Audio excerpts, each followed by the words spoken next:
Does your daily to-do list have its own list?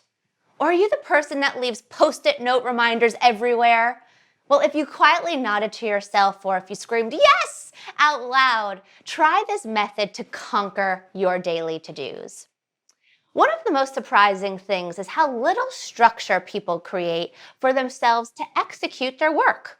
So let's look at a simple and effective way to approach your to-do list and prioritize where you need to focus your attention the most.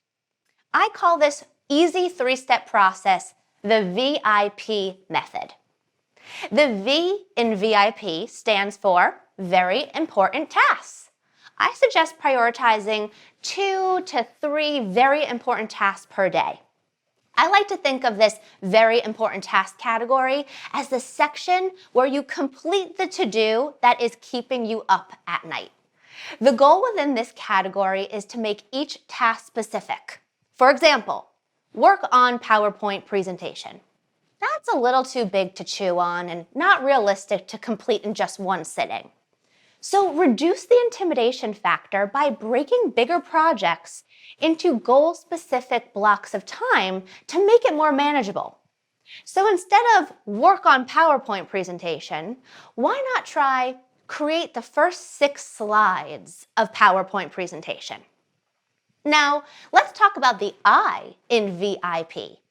I stands for important tasks. After you happily cross off the very important tasks off the list, then you can move to this section. And these tasks should be important, but not the items haunting your dreams or keeping you up at night. So keep this section to also 3 tasks as well. And last but not least, the P in VIP stands for prioritize these tasks last. Sometimes a lot of little things eat up the most time in our day. So we need to limit the amount of items in this category specifically. Try to focus and allot the time to your most important items first. Tasks within this category should be more administrative and less creative, meaning that you can maybe delegate these tasks to an assistant, project manager, or freelancer, like printing new business cards, buying new printer ink, scheduling social media posts in bulk, or scheduling calls on the calendar. If you know you don't have anything pressing in your email inbox, then checking emails and engaging in real time on social media could also fall within this category. And ultimately, it's up to you to evaluate what you have coming up in your schedule, what are your upcoming deadlines and deliverables for certain projects, and to differentiate what tasks are very important versus what to prioritize last.